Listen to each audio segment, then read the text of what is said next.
Hai, apa khabar? Zuri nak kongsikan beberapa perkara penting untuk anda semua.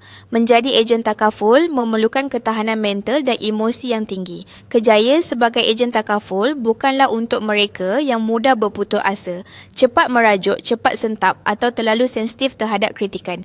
Dalam dunia takaful, cabaran adalah perkara biasa. Anda akan menghadapi penolakan, soalan yang sukar dan kadang-kadang pelanggan yang kurang mesra. Namun, semua ini adalah sebahagian daripada perjalanan untuk menjadi seorang profesional yang berjaya.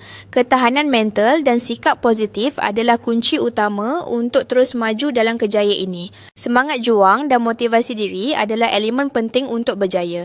Sebagai ejen takaful, anda perlu mempunyai semangat juang yang tinggi dan motivasi dalaman yang kuat. Anda harus mampu bangkit setiap kali menghadapi kegagalan, mencari peluang dan prospek baru dan sentiasa memperbaiki kemahiran anda. Ingatlah, pekerjaan ini bukan sekadar menjual produk tetapi juga membantu orang lain merancang masa depan kewangan mereka.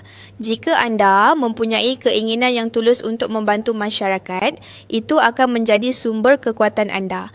Kerjaya ini sesuai untuk individu yang bersedia untuk berkembang. Jika anda seorang yang bersemangat dan bersedia untuk belajar, maka kerjaya ejen takaful boleh menjadi pilihan yang sangat berbaloi. Ia menawarkan peluang untuk membina hubungan, meningkatkan kemahiran komunikasi dan mencapai kestabilan kewangan. Jadi, jika anda bersedia untuk mengharungi cabaran dan terus berusaha, jangan ragu untuk mencuba kerjaya ini. Zuri ucapkan selamat berjaya buat semua ejen-ejen takaful di bawah Encik Azizam Saidina Ottoman.